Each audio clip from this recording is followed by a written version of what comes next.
Ahojte všetci, zdravím vás pri mojej ďalšej časti podcastu. Teším sa, že si sa ma zapol, aj keď musím uznať, že dnes mám pre teba troška takú ťažšiu tému, ako sa hovorí, hej, ktorá sa momentálne nemusí každého týkať, aj keď zase viem si predstaviť, že každý ju už zažil. Rozchod či rozvod?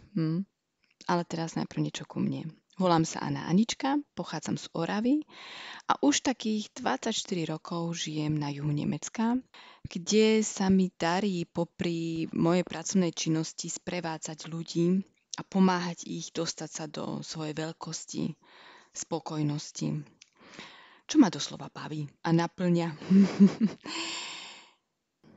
Ako možno už z mojich predošlých podcastoch vieš, mám dve dievčatá, ktoré sú moje dary. Pri nich alebo vďaka ním som sa skutočne veľa naučila, veľa situácií som pochopila, životných situácií, to, čo sa v škole neučíme. Takisto som neraz spomínala môjho ex-manžela a ex-priateľa, takže z toho vyplýva, že mám za sebou rozchod s rozvodom a rozchod bez rozvodu. Myslím, že v tejto dobe je to aj troška také normálne, žiaľ, hej. Ale ja som to zažila kedy to bolo? Pred 18 rokmi a pred 10 rokmi, takže vtedy to ešte bolo také troška nezvyčajné. Aj som sa za to hanbila. Musím uznať, hej, hanbila som sa na začiatku určite. No ale darmo, ako tak zistujem, momentálne je to už skoro normalita. Žiaľ. Aj keď uznám, že som verila v absolútne večný vzťah a na manželstvo. Neviem prečo, či som taká naivná, alebo bola naivná, alebo či to máme aj po našich rodičoch, asi tá generácia. Lebo keď si zoberiem, tak napríklad moji rodičia sú už spolu 49 rokov. Úžas, nádhera. Ako ja to už v tomto živote nestihnem, to je absolútne jasné. No ale tak ja verím, že im to ešte dlho vydrží. Na začiatku môjho podcastu ťa chcem varovať. Ako si zistil v mojich predošlých podcastoch, hovorím väčšinou len o tom, že vzťahy sú spojené s prácou a to hlavne na sebe.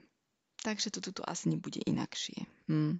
A to aj keď sa s tým partnerom rozchádzaš alebo rozvádzaš, to je to isté. A dokonca by som aj povedala, že vtedy by si mal duplom na sebe pracovať. Každý z nás začína vzťah s určitou predstavou, či očakávaním, či už na seba alebo na toho druhého. A samozrejme, automaticky sa snažíme túto predstavu vyplniť. Pozor, ja tu nehovorím na začiatku o tom vzťahu, kde máme ešte nasadené ružové okuliare. Hej? To sú asi tak približne tie 3 mesiace. Tam tedy aj tie hormóny troška fungujú inakšie. Nie, ja hovorím o tých vzťahoch, v ktorých sa už ukazujeme alebo snažíme sa ukazovať taký, aký sme. Kde sú určité problémy, ktoré treba riešiť. Tak, ja som bola presvedčená 100%, že môjho vtedy manžela bude mať navždy. To bolo jasné pre mňa. Aj keď dobre to slovo mať je tiež somarina, pretože ja ho nevlastním. Takže to je jasné, hej no. No, to znamená, mne bolo jedno, či pije, či sa zaoberá len sebou a že jeho názory na život boli buď len čierne alebo biele. Bolo mi to absolútne jedno. Až kým neprešiel jednu hranicu, kedy som sa musela zaoberať sama sebou a zistiť, že ja ako človek, ako žena na tomto svete s tým žiť jednoducho nemôžem. Neviem. Nikto iný možno áno, ale ja nie. Môj vtedy manžel ma podviedol. A aj keď neskôr som si uvedomila, že k podvodu patria vždy dvaja, tá dôvera bola jednoducho preč. Bol to pre mňa šok inakšie. Bol to šok, keď som sa to dozvedela. Samozrejme, keď som si myslela, že všetko je, celý ten vzťah je jasný, budeme na celý život spolu a čak, už to bolo preč. Podvod. Bol to šok. Bol to šok a priznám sa, ten neprešiel za jeden deň. To je jasné, hej? Ten trval aj niekoľko týždňov. Ja absolútne neviem, ako som vtedy fungovala. Vôbec nie. To ti chcem povedať, že taký rozchod môže ti prevrátiť celý život a dostať ťa do situácií, ktorým si nevedel predstaviť. Možno to znie pre teba čudne, no ja som mala vtedy pocit, ako keby vtedy môj muž, moja predstava, moje očakávania, moje plány jednoducho zomreli. Ten človek pre mňa zomrel. Znie to možno troška čudne pre teba, ale v podstate je to aj logické, hej? Pretože pri rozchode tá naša predstava, ktorú sme chceli žiť, jednoducho zomrela, neexistuje. Na jednej strane mi to aj pomohlo dostať sa z toho šoku. Takto tie očakávania mohli odísť, aj keď fyzicky ten človek ešte žil naďalej. Ale už to nebol ten človek, ktorého som v mojej predstave ľúbila. Preto pomohlo mi dostať sa z toho sklamania. Táto predstava. A keď si presne definuješ to slovo sklamanie, tak je v ňom klamstvo. Takže my, čiže ja, som žila v klamstve, v klame, ktoré som si ja vytvorila. Nie môj ex, ale ja. Očividne on chcel žiť asi niečo iné. On mal pravdepodobne inú predstavu o svojom živote. Ja neviem ako ty, ale poznám dokonca vzťahy, ktorým sa podarilo takú neveru prekonať. A uznám, mne sa to nedá, jednoducho ja to neviem. Ale tieto vzťahy im sa to podarilo prekonať a oni dokonca touto skúškou, keď prešli, dokonca ten vzťah sa im viac upevnil. Hej, všetko je možné, samozrejme. Ale v mojom prípade to možné nebolo. Tiež sa hovorí, keď odíde partner z tohto sveta, tak potrebuješ minimálne taký rok, aby si prešiel všetkými tými ročnými obdobiami a sviatkami, kým postupne opäť získáš tú radosť a takú ľahkosť do života. Dobre, viem si predstaviť, že niektorí si rýchlejšie nájdu nejakého partnera, ak hľadajú. No ja som pri práci a 9-mesačnej dcére som to jednoducho nestíhala. Ale bolo to pre mňa v poriadku, absolútne. A na druhej strane by som ti to aj odporúčala, aby si zobral určitý čas aj aktívne čas pre seba. Využiť to obdobie po rozchode a snažil sa dostať do neutrality. Lebo keď si zobereš, čo všetko taký rozchod prináša, aké cítenie. Určite tam cítiš hnev, aspoň v nejakej fáze.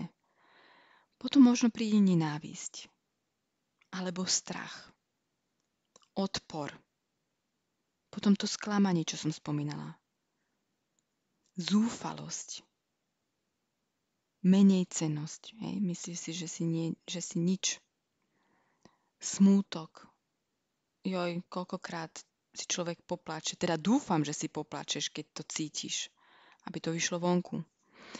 Alebo cítiš bezmocnosť. A určite je toho ešte viac. Preto ti odporúčam, aby si v tejto fáze, keď si sám so sebou, si precítil tie pocity aktívne. Veď keď si zoberieš, tieto všetky pocity sú potom v tebe tnuka celý čas, tak oni nemôžu vyprodukovať niečo pekné. Oni sú tam upchaté. Aspoň ja si to tak predstavujem, hej. Oni sú upchaté a keď ich necítiš, tak oni sa ti niekde usadia a ďakujem pekne. No. Preto, čo by som ti odporúčala? No tak, ako metódy, hej. Čo je dobré? Stačí možno, keď si každý deň povieš o takej 7 večer, si sadnem sama so sebou, alebo sám so sebou a zrekapitulujem si ten deň, tie pocity, ktoré som cítil a skúsim ich precítiť ešte raz. To môže byť 5 minút alebo 10 minút. Ale ako náhle to spravíš aktívne, každý deň, alebo si povedz aj každý druhý deň, ti bude čoraz ľahšie. tak cítiš, že prichádza, odchádza. Ako náhle cítiš potom ten pocit, tak to pre teba nie je čudné, ale povieš si, dobre, ďakujem, že si tu, super, môžem ťa precítiť, aby si odišiel. A môže to byť niekedy doslova čudné. Hej? To znamená, môže sa stať, že raz dostaneš záchvat smiechu, hej? Aj to sa môže stať, alebo záchvat pláču, extrémy. Raz budeš tancovať, raz budeš od hnevu búchať do vankúša. To je všetko v poriadku. Hlavne, aby to šlo vonku. Aspoň ja to vidím tak. Pretože len keď to môže ísť von, tak tam už nie je nič utláčané a skôr sa môžeš dostať do tej neutrality. To je, myslím si, že taký cieľ. Hlavne po tom rozchode. Aj keď ja ti to síce všetko teraz spomínam v jednom podcaste, ale má to tú fázu. Vravím minimálne rok. Aspoň ja to tak poznám. Hej. Na druhej strane je tiež pekné, keď si uvedomíš, a potrebné, keď si uvedomíš, že s tým partnerom či partnerkou si zažil aj pekné chvíle. Áno, určite minimálne tie 3 mesiace, čo som spomínala, to je jasné. A za tieto pekné chvíle by si sa mala tomu partnerovi alebo mal tej partnerke poďakovať. Znie to čudne, ale mal by si to uvedomiť. Vďaka nemu alebo vďaka nej sa ti podarilo získať vedomosti, získať skúsenosti v tej fáze, čo ste boli spolu. A už jedno, aké sú to. Pozitívne, negatívne. Pretože my potrebujeme zažiť aj to negatívne, aby sme vedeli, kedy nám je dobre. Preto poďakuj sa mu, alebo poďakuj sa jej. Aktívne. Možno aj preto som nazvala tento podcast Rozchod či rozvod troška inak. Pretože ty neriešiš, alebo nehovoríš len, že ten tvoj ex je najhorší, alebo čo ti všetko spravil a nedostávaš sa do tej drámy, ale snažíš sa to aj troška pochopiť, prečo sa ti to stalo. Je to nejaká rezonácia s tebou. Hej? U mňa to bola absolútna rezonácia. Ja som mala si troška tú realitu predstaviť a dostať sa viac do sebalásky.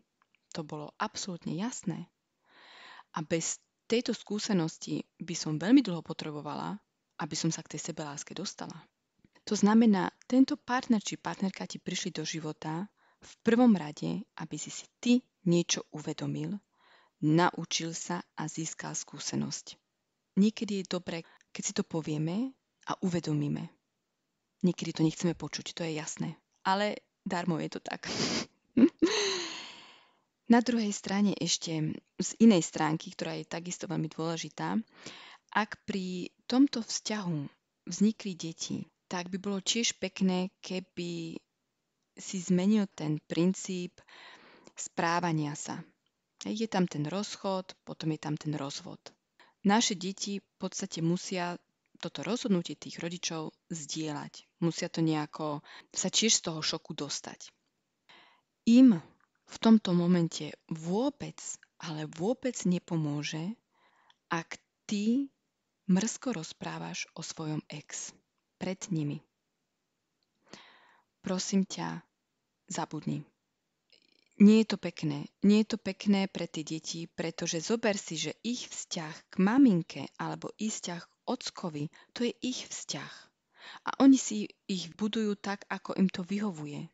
Ale ako náhle ty rozprávaš mrzko o ex, čiže o ich maminke alebo ockovi, tak ich ovplyvňuješ. A ovplyvňovanie je manipulácia. Ako náhle niekoho manipuluješ, tak nie sú v svojej vôli to, čo je pre nich dobré. Pretože to, čo je dobré pre tvoje dieťa, neznamená, že je dobré aj pre teba. Mne sa veľmi častokrát stávalo, že som sa dozvedela, ako mrzko rozprávajú môj ex o mne. Nevedela som poprvé, že prečo, že čo také som im spravila, ale áno, bol tam strach, určite. A na druhej strane, ja som to aj tak troška videla, že je to pre nich len, tu sa povie Kevin, v podstate výhra. Výhra v živote, keď majú pekný vzťah k rodičom. Pretože potom majú aj vzťahy usporiadané a také znormalizované aj s ostatnými. Lebo to je ten základ však. Preto troška si uvedom, že či je to správne. Ako sa cítiš pritom ty sám, alebo sama, keď si všetci doma sedíte pri stole, večeriate alebo obedujete a rozprávaš niečo mrzké o tom ex. Cítiš sa dobre? A ja viem, že častokrát sme nahnevaní, pretože tam sú rôzne hádky. Joj, to mi nemusíš hovoriť. Ja som mala 2, to boli 2 proti 1. Neviem, ako som to zvládla, ale som tu. Sú tam tie hádky, to je jasné, ale na druhej strane, na každú hádku patria 2. Ak ty sa na tú hádku dáš, tak tam tá hádka je. Však. A častokrát sú tam tie strachy. Strachy presne, že sa bojíme, že deti nás nebudú mať radi. Ale deti, oni presne to cítia. Oni cítia viac ako my tú lásku. Oni cítia, kde je láska a kde nie. A im to nie je také dôležité, či máš peniaze alebo nie. To je takisto som videla z mojej skúsenosti. Tá láska tam nakoniec vyhráva. Tá priamosť, súcit, porozumenie, to vyhráva.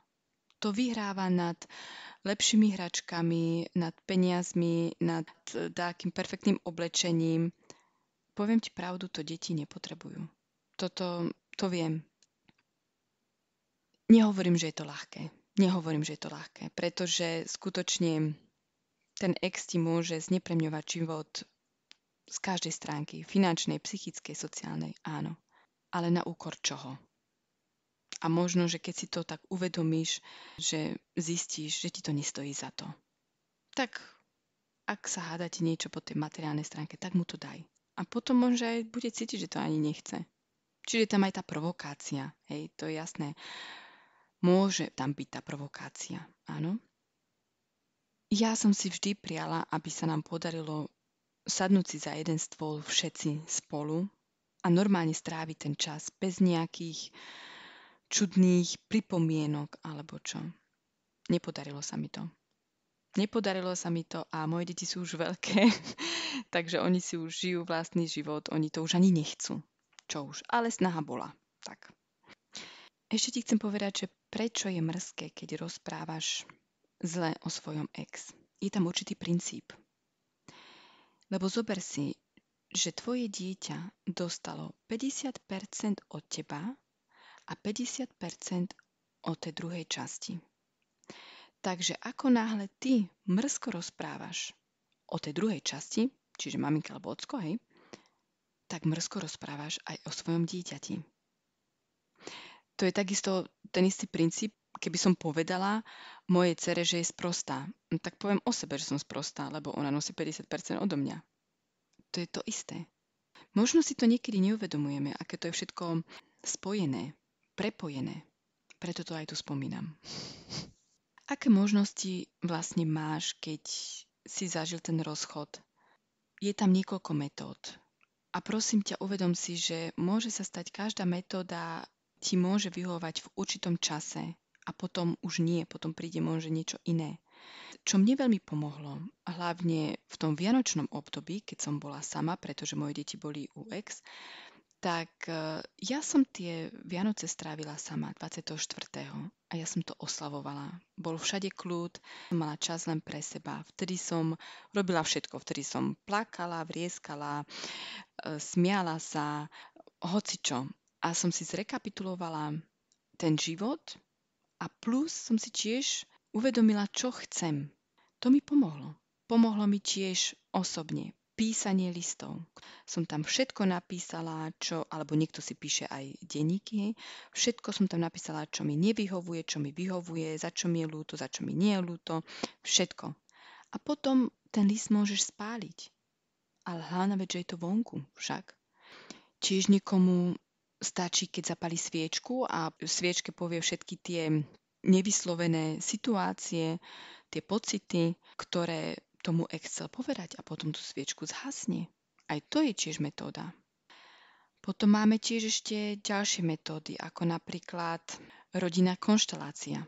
To sa môže stať, že ti to nepomôže na začiatku, ale troška neskôr, keď si už schopný si pozrieť určitú situáciu.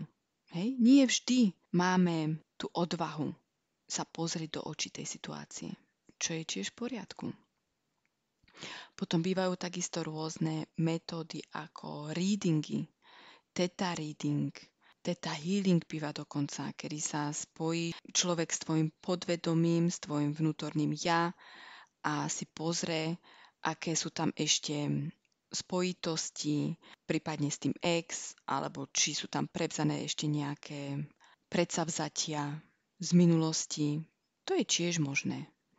Alebo tiež je napríklad metóda, klopkacia metóda, kedy si tie pocity môžeš ako keby z toho tela vyklopkávať, alebo niekto to pozná, EFT metóda. Ďalej rozmýšľam, čo ma tam ešte napadá. Práve teraz ma napadla taká metóda, ktorá ti môže pomôcť a možno, že keď ti ju porozprávam, tak aj pochopíš ten zmysel, čo by som ti týmto podcastom chcela povedať. Predstav si, že nemáš možnosť sa aktívne rozlúčiť s tým ex, čo je asi veľká pravdepodobnosť, hej? Ale cítiš, že je už čas, aby si sa s ním rozlúčila, aby si jednoducho spravila určitú čiaru. Vtedy pomôžu rituály. Absolútne, rituál je veľmi dobré. Napríklad jeden rituál, čo ma teraz napadá, je, ty máš pred sebou stoličku, ty môžeš stáť a všetko to, čo od toho ex ešte máš v sebe, môže to byť aj tie plány, trebárs, čo ste spolu mali, tie ciele, tie túžby, áno, ale takisto aj tie názory. Všetko to si môžeš predstaviť, že máš v nejakej krabici, alebo máš trebárs v ruke vankúš a tej stoličke oproti, čo je, si povie, že to je tvoj ex. A ty mu to všetko porozprávaš. Ty si predstavíš, stojíš oproti nemu a rozprávaš všetko to, čo ti je na duši. Do tejto krabice alebo do tohto vankúša. Potom, keď budeš hotový alebo hotová, mu to pekne dáš mu to na tú stoličku a môžeš pekne povedať: ďakujem ti za to všetko, čo som sa od teba naučila. Ďakujem ti za to všetko, čo som s tebou zažila. Ďakujem ti za tie všetky poznania, za tie skúsenosti. No ja ich už nepotrebujem. Ja ti ich predávam. Všetko to, čo ku mne nepatrí, predávam ti. Ten vankúš dáš pekne na tú stoličku a povieš ešte: a prajem ti všetko dobré, aby sa ti darilo. A takisto aj sebe. Prajem len a len to dobré. Mu to pekne dáš, otočíš sa a pozrieš si tvoju vlastnú cestu bez neho. Toto môže byť tiež taký dobrý rituál. A môžeš to párkrát zopakovať. Hej, ak ti to pomôže jeden deň, potom trebárs o 3 týždne. Jasné, prečo nie? Využi to. Uškodiť to nemôže. V podstate ty mu všetko daruješ, pekne mu poďakuješ a popraješ všetko to dobré, aj keď to si myslím, že to je niekedy najťažšie, popriať všetko dobré. Hej. Ale to spravíš a pekne sa otočíš a pozrieš si tvoju krásnu cestu bez neho, ako ti je fajne. Pretože je tam určite veľa možností, ktoré môžeš zažiť presne bez tejto osoby. Tento rituál nemusíš používať len pri svojom ex. Častokrát sa nám stáva, že nás opustí nejaká kamarátka. Myslím tým, že sa nám vôbec neozve. A zistíme, že tá naša kamarátka už s nami vôbec nekomunikuje. Tak takisto je, môžeš sa s ňou takto s ňou rozlúčiť, ak iná možnosť nie je. Pekne sa s ňou rozlúčiš a poďakuješ jej, pretože aj tá kamarátka ti určite dala toho veľa. Tie skúsenosti, tie chvíle, ten čas, sa jej poďakuješ, dáš jej všetko čo patrí k nej, prípadne si zoberieš všetko to, čo patrí k tebe a rozlúčiš sa s ňou, otočíš sa. To je jednoducho taká metóda. Veľmi praktická, aspoň čo som videla u mnohých. Je to tak, poprvé, ak mám povedať pravdu, ja som doteraz ešte vôbec nepochopila, prečo to nie je možné, aby sa po rozchode mohli tí rodičia tých detí normálne so sebou baviť. Lepšie povedané, je to táto naivná túžba, ktorú mám. Môže byť, že je to tá naivná túžba. Problém je asi v tom, že väčšinou to chce len tá jedna strana a tá druhá nie. Lebo pravdepodobne, keby obidvaja pracovali na sebe, tak by k tomu rozchodu asi ani nedošlo. Hej, aj to sa môže stať. Alebo je to možno kultúrou. Lebo keď si zoberiem napríklad, čo som počula v takej havajskej kultúre, keď som bola na jednom seminári, ktorý viedla havajská šamanka alebo liečiteľka, áno, Jenny. Ona nám presne vysvetlila, ako to na Havaji funguje. Tá havajská kultúra Ho'oponopono, tam nejde len o tie vety, ktoré poznáme, používaš pri konfliktoch. Hej? To je veta: je mi to ľúto, prosím odpusť, milujem ťa, ďakujem. To sú určité súvetia alebo vety, ktoré ti energeticky môžu pomôcť určitú situáciu vyriešiť. A tieto sú ti už pravdepodobne známe. Ale v tej havajskej kultúre toto Ho'oponopono hovorí o vzťahoch. Ako ich máš viesť, či už so svojimi rodičmi, so svojimi deťmi, so svojim partnerom a takisto aj ex-partnerom. Ona nám to tak vysvetlila, že keď začínaš nejaký vzťah, tak niečo buduješ. Však začínate spolu tráviť čas, treba sa spolu nasťahujete, máte vlastných kamarátov, či to budujete si, máte spoločné ciele. Potom, keď zistíte, že to nefunguje, tak sa nedá len povedať: dobre, ja si zoberiem svoje veci a idem a tým je koniec. Nie, to je len po tej materiálnej stránke. My tu máme aj tú psychickú stránku, sa s tým takisto zosúladiť, dostať sa do tej neutrality, aj tú energetickú stránku, rozlúčiť sa s týmto vzťahom. A to nám chýba, si myslím. My ten vzťah síce budujeme, ale s ním sa potom rozlúčiť už nevieme. A to je ten problém. V tej havajskej kultúre je to viac taká normalita, že ideš ku nejakému šamanovi a tam si povieš: dobre, my sme práve na rozchode, povedz nám, čo by nám pomohlo, aby sme sa s týmto vzťahom mohli rozlúčiť, pretože chce ísť každý vlastnou cestou. A ten šaman alebo ten učiteľ, ten konateľ im v tom prípade dá tú možnosť, ako sa môžu rozlúčiť rituálne. Napríklad, čo ja viem, spravia si loďku, ktorá sa potom rozdelí na dve časti, a to znamená, že každý ide vlastnou cestou. A tento rituál pomáha, aby si sa rozlúčil, odpustil, pustil a mohol ísť tou vlastnou cestou ďalej. Presne o to tu ide. Len žiaľ, väčšinou to chce len tá jedna časť a tá druhá nie, však. Ale ako som ti už povedala, tie metódy existujú, aby si to aj zo svojej stránky mohol uskutočniť. A pokiaľ máš odvahu, tak sa ti to podarí. Určite sa ti to podarí. Určite. Tak, to by bolo asi tak všetko, čo by som ti k tomuto podcastu chcela povedať.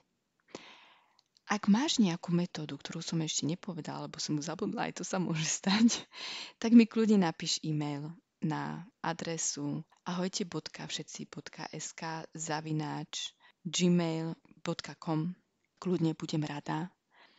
Aj som zvedavá, to tiež musím uznať. Ja som veľmi zvedavý človek. No a dovtedy, čo ti prajem? Prajem ti, ako som už spomenula, veľa odvahy a sily, aby sa ti podarilo ten rozchod alebo rozvod ísť krok za krokom, každou fázou a brať ju taká, aká je, a tým pádom sa viac dostať ku sebe samej alebo k samému. Tak, teším sa na teba, na budúci podcast, a dovtedy ti želám všetko len to dobré, veľa spokojnosti, zdravia, radosti. Mám ťa rada. Maj sa krásne. Čauko. Čau, čau.